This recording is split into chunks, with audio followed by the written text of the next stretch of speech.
Hello everyone, it's Todd from Todds-n-Ends, and today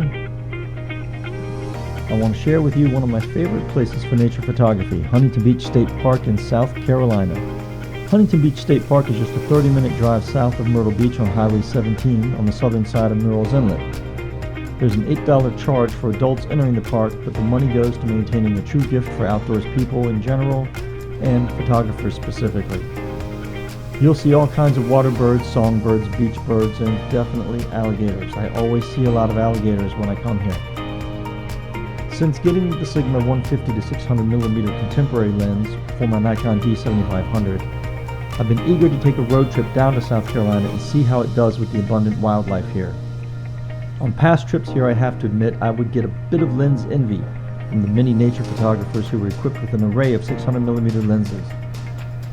My last trip, I got some pretty great photos with my Tamron 18 to 400 millimeter lens, but I really wanted to get an upgrade to a quality 600 millimeter lens. So how did the lens do on this trip? I'll let you be the judge with the videos and photos that I have put together for you. After paying the entrance fee at the guard gate, you'll cross the causeway where there are paved walking paths on both sides of the road and a couple of covered gazebos where you can get out of the sun and set up your cameras on tripods if you want to. Most of the shots I took today I did handheld, but I do have some videos shot from a tripod out on one of the many observation decks that they've built out over the water around the park. One thing I really like about Huntington Beach State Park is there's ample parking in most areas, and if a small lot is full, there usually isn't a long wait for someone to leave. Today being February, there was plenty of parking everywhere, including the main parking lot for the causeway paths where we initially parked, but then we decided to head down to the Nature Center first where they keep the feeders for the songbirds. So that's what we'll start with, some of the shots taken there at the feeders.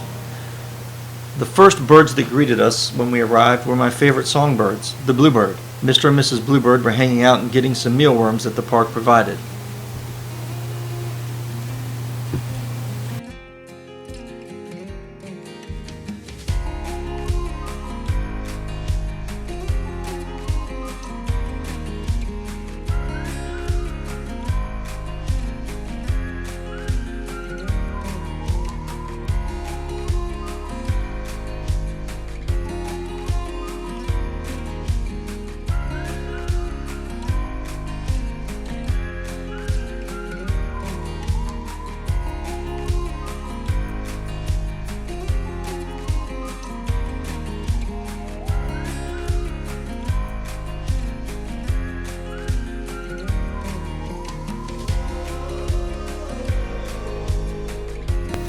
There is a fantastic walkway near the castle that runs between two bodies of water that goes back out to Route 17, and along there you'll see a lot of birds and alligators. It's probably the best place to get close to alligators.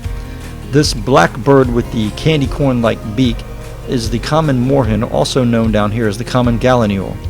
It's a beautiful looking bird that resembles a duck but has much longer legs than a duck for walking around in the shallow marshes.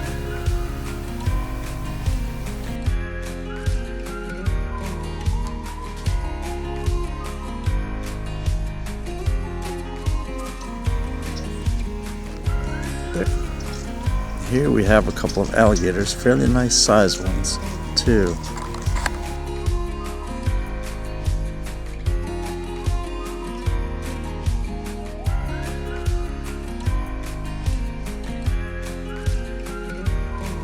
It's really exciting how close you can get to the wildlife down here, especially the alligators, without feeling like you're in danger. But I have noticed that the photographers have a propensity to completely disregard this apex predator's dangers. We had one come across the walkway and the photographers start flocking towards this alligator. I stood back watching, a little bit nervous about what was going to happen, but the alligator moved along and no one was injured.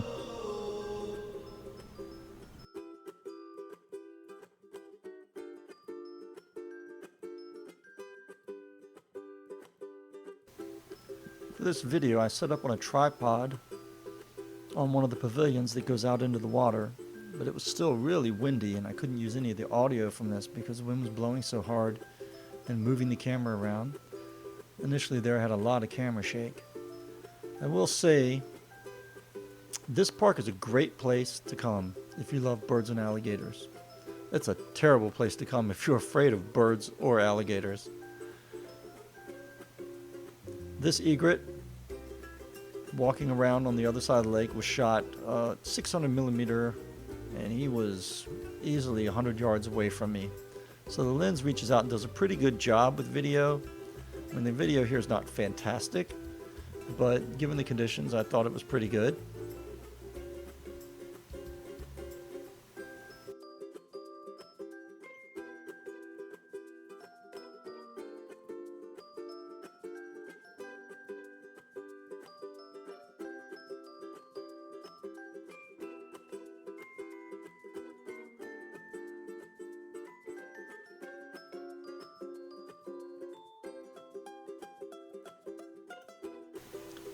This particular egret is a great white egret. Egrets are actually part of the heron family.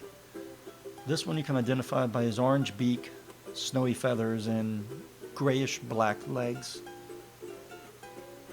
Later on I'll show you a snowy egret, which actually has a slightly smaller and has orange legs.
Here are a couple of the large water birds that really make this park so special. From the egrets to the great blue heron, which are always abundant here and seem to pose for you as you're walking around. They don't mind people, and they're just used to all the photographers coming out to make a big deal over them. Then I had a large ibis fly over my head, and I didn't quite get the shot in flight because he was so close and moving so fast, but I stuck the landing, which any good Olympic gymnast will tell you is what's really important for scoring the points.